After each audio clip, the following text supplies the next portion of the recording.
अभी आपने देखा कि इनका समझौता हुआ है सऊदी के साथ में कि अगर भारत इनके ऊपर हमला करता है तो सऊदी इनको बचाने के लिए आएंगे। आरजू काज़मी पाकिस्तानी पत्रकार जो है वो बहुत सटीक सवाल पूछती है मेजर साहब से। वो क्या जवाब देते हैं पहले आप सुनिए, उसके बाद बात करते हैं। हम खुद तो बात करने को तैयार नहीं है, ना बलूचिस्तान में, ना केपीके में, ना अफगानिस्तान में, ना भारत के साथ।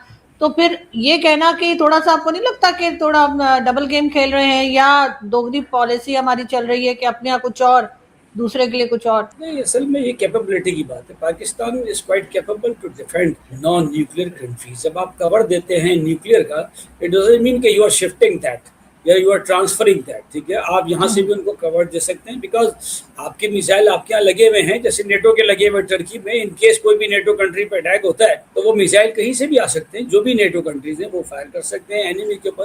कंबाइंड म्यूचुअल डिफेंस क्योंकि है, तो म्यूचुअल ऑफेंसिव पे भी एक साथ जाते हैं। इसको आप काउंटर ऑफेंसिव कह सकते हैं, यानी आफ्टर डिफेंस के बाद जब आप अटैक करते हैं तो वो काउंटर ऑफेंसिव कहलाता है।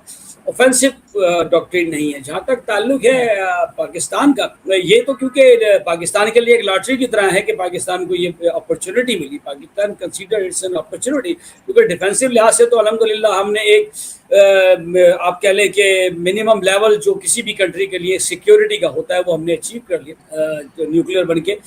और तो अब हम इकोनॉमिक जो है हमारी जो है वो स्टेबिलिटी जो है वो काफ़ी हमारी जो है वो अंडरमाइन थी। तो वो सऊदी अरब के साथ मिलके हमें उम्मीद थी कि ये दोनों की इस तरह की दोस्ती है कि जनाब दोनों मिलके जो है वो सऊदी अरब यहाँ पे एफडीआईज लाएगा और बेहतर होगा।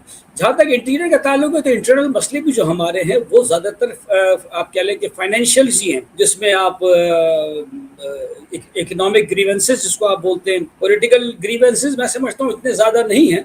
सिंध में पीपल्स पार्टी है, कोई खास पॉलिटिकल ग्रीवेंसेस नहीं है, कोई इनके साथ अपोजिशन भी नहीं है। बलूचिस्तान में भी इनके जो हैं सरदार गुप्ती हैं और दूसरे सरदार जितने भी हैं, ये सब अपने अपने ट्राइब्स के सरदार हैं। ये सब वहाँ पे इनकी रिप्रेजेंटेशन है गवर्नमेंट के अंदर। पंजाब में भी कोई पॉलिटिकल, तो ज़्यादा जो इकोनॉमिक ग्रीवेंसेस हैं पाकिस्तान के अंदर कि जो हमें नहीं मिला उनको दे दिया, हमें नहीं मिला ये उनको दे दिया, या हमारे वसाइल ले लिए हमें कुछ नहीं। तो लेकिन सर हम ये भी तो कहते हैं कि हर चीज में भारत इन्वॉल्व है, ये भी तो कहा जाता है ना। वो क्या फितनॉल खारिज, तो फितनॉल हिंदुस्तान, हमने फितनॉल हिंदुस्तान नाम ही क्यों रखा है? अगर हमें अपने पड़ोसियों से टर्म्स ठीक करने तो हम उन्हीं के नाम के साथ अजीब अजीब वर्ड्स क्यों लगा रहे हैं? देखिए ये बात आपकी बिल्कुल सही है। ये जो पॉइंट है आपने बहुत अच्छा दिया, पॉइंट आपका जेन्युइन है कि अगर आप दोस्ती चाहते हैं और आप इस रीजन में पीस एंड स्टेबिलिटी चाहते हैं, जो सबसे बड़ी चीज़ है कि पीस और साथ स्टेबिलिटी आ जाए। स्टेबिलिटी नहीं है, अनस्टेबल है, बार बार कभी उस साइड बैलेंस चला जाता है कभी इधर, तो ये not stable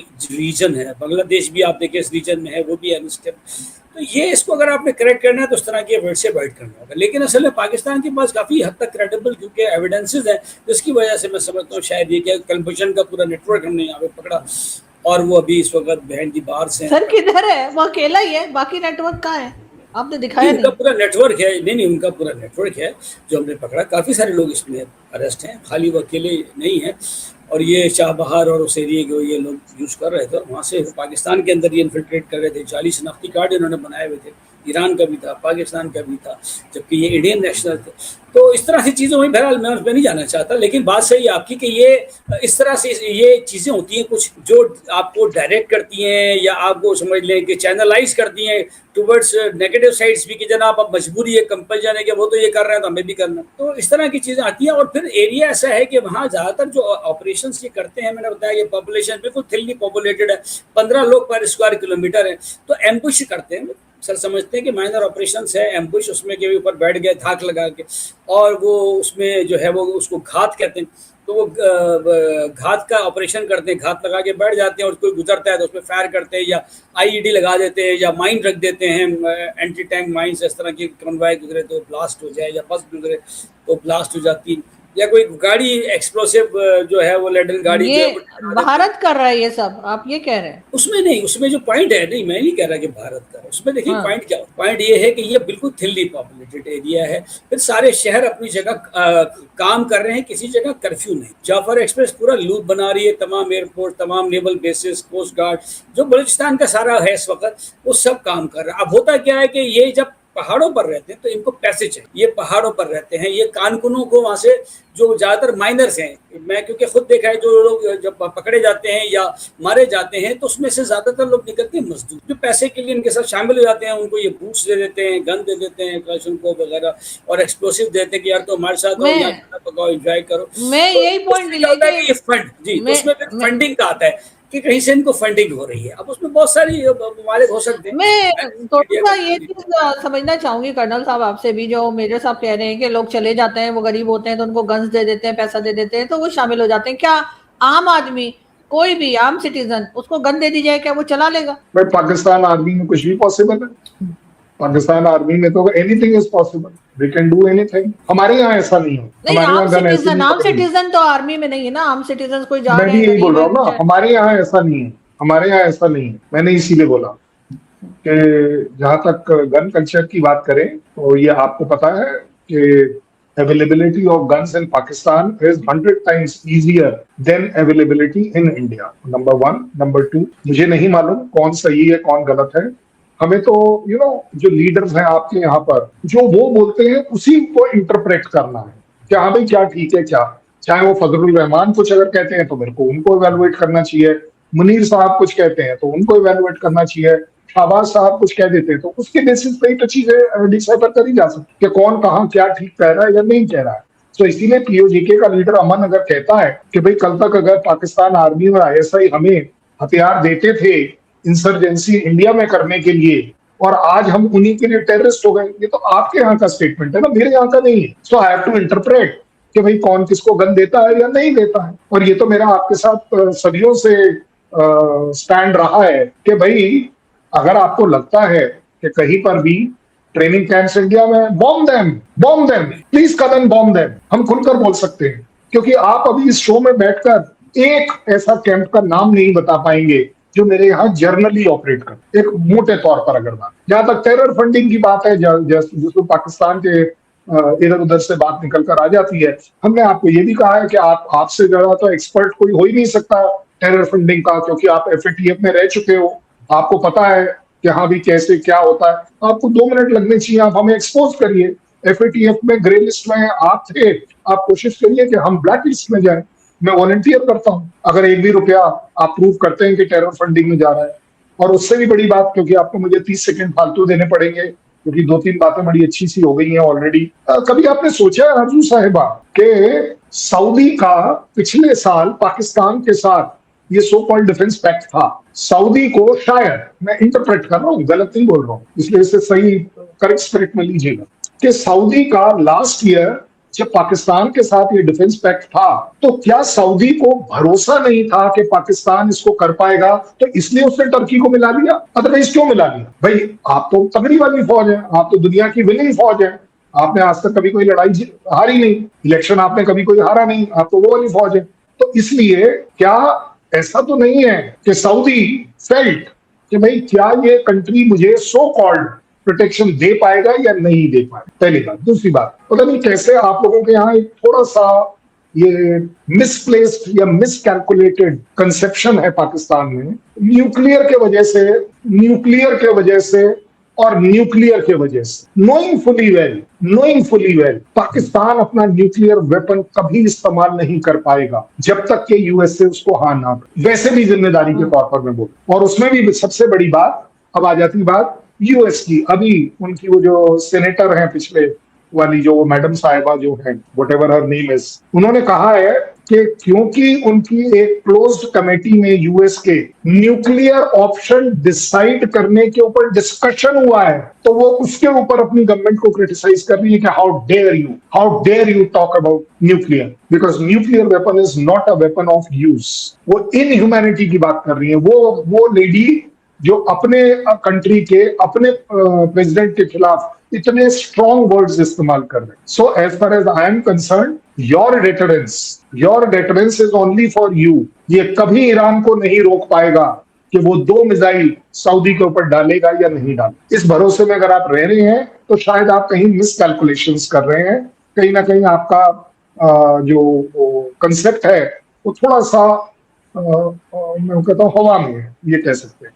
last but not the least, आपने बात करी नेटो से related, please don't compare NATO, you are nowhere near NATO. आप मानिए मेरी बात, नेटो में एक टाइम टेस्टेड फेथ है, और उस फेथ का एक सबसे बड़ा एग्जाम्पल आपके सामने है कि ट्रम्प साहब चिल्लाते रह गए लेकिन नेटो साथ नहीं आए। वो ठीक है, किसी ने थोड़ा फ्लाइंग के लिए जगह दे दी, किसी ने कुछ, उसके बावजूद आपने देखा कि किस तरह से ट्रंप ने लताड़ मारी है यूके को, ऑस्ट्रेलिया को, इन कंट्रीज को, कि we will remember this that you didn't stand by us. But NATO अपने आप में एक वो ऑर्गेनाइजेशन है जो टाइम टेस्टेड हो गई। आज तक नेटो का एक एग्जाम्पल आप नहीं देख पाएंगे कि कहीं एक कंट्री ने दूसरे कंट्री के लिए अपनी जान दे दी हो, क्योंकि वर्ल्ड में ये ट्रेंड नहीं है। चाहे नॉर्थ कोरिया के ट्रुप्स रशियंस के साथ यूक्रेन लड़ाई में पार्ट ले लें, but as far as North Korea is concerned, उसकी कभी कोई एक मिसाइल, उसकी कभी कोई एक न्यूक्लियर ऑप्शन के बारे में कभी डिस्कस नहीं हुआ, कभी उस ऑप्शन पर बात नहीं हुई, कभी उससे रिलेटेड कोई रिमोटली थ्रेट भी नहीं दी गई, घमंड भी नहीं दिखाया। इंक्लूडिंग मैंने आपको बता दिया यूएस के, जहां एक टेक्निकल कमेटी ने सिर्फ डिस्कस करने की कोशिश करी, तो देयर इज अ सीनेटर जो इतने स्ट्रॉन्ग वर्ड्स इस्तेमाल कर रही है। इसलिए मानिए मेरी बात, यू शुड ऑल्सो ट्राई, आपके कंट्री में एक न्यूक्लियर रिस्पॉन्सिबिलिटी आनी चाहिए। Nuclear is not a weapon कि हर बात पर पिस्तौल की तरह निकाल लिया। उस न्यूक्लियर वेपन की एक अलग इज्जत है, ठीक है ना, वो एक कैपेबिलिटी है, वो एक रिस्पॉन्सिबिलिटी है, उस कैपेबिलिटी से बढ़कर वो रिस्पॉन्सिबिलिटी है एक कंट्री के ऊपर जो न्यूक्लियर आता है। इसलिए वी शुड ऑलवेज, वो जैसे है ना, इजराइल में एक मिनिस्टर ने कह दिया, आपने देखा उसको 4 घंटे में रिजाइन करना पड़ गया, उसने सिर्फ न्यूक्लियर की बात करी, क्योंकि इजराइल आज तक ओन अप तो करता नहीं है कि वो न्यूक्लियर है, पूरी दुनिया जानती है वो न्यूक्लियर है, लेकिन क्योंकि मिनिस्टर ने बोल दिया, that minister had to resign in 4 hours time, that is called as responsibility as a country. तो दोस्तों, आपने ये वीडियो देखा, पाकिस्तानियों की जो बात आती है घूम फिरकर भारत के ऊपर आकर खत्म होती है। इन्होंने कहा कि भाई ये एटमी पावर है, ठीक है, इसलिए इनकी जो पूछ है वो पूरी दुनिया में है। भाई ये जग जाहिर है। अभी आप ये देखिए, पाकिस्तान के ऊपर इतने हमले होते जा रहे हैं, अफगानिस्तान से हमले हो रहे हैं, बलूचिस्तान में जिस तरह से विद्रोह फैल रहा है, पीओजेके की जिस तरह से हालात हैं, कौन आया तुमको बचाने के लिए? इतने तो हमले तुम्हारे ऊपर हो रहे। कमर चीमा साहब तो एक डेटा पेश करते रहते हैं कि इतने हमले हुए जी पाकिस्तानी फौज के ऊपर। क्या सऊदी अरब ने अपनी सेना भेजी, या क्या सऊदी अरब ने अपनी मदद तुमको भेजी? नहीं भेजी ना। तो ये तो साफ सी बात है, कोई नहीं आएगा तुम्हारी मदद के लिए। ये सब मैंने आपको शायद पिछले वीडियो में कहा था कि ये सारे फ्रॉड हैं, और ये सारे फ्रॉडियों की एक महफिल जमा हो रही है। कोई भी देश नहीं आने वाला है किसी भी देश की खिलाफत में। पाकिस्तान के लिए फायदा है, पाकिस्तान के लिए फायदा यह है कि अपनी फौज को मरवाने के बदले में उनको डॉलर मिलने वाले हैं, और कुछ नहीं। अभी आपके सैनिक वहां सऊदी अरब में मारे जा रहे हैं, आप तो उनको ला भी नहीं रहे अपने देश में, आप तो वहीं पर दफन कर दे रहे हैं सऊदी अरब में ही। बदले में क्या ले रहे हैं? डॉलर, पैसा। और कौन ले रहा है? आसिम मुनीर। क्या वो आपके आवाम को काम आएगा? बिल्कुल नहीं।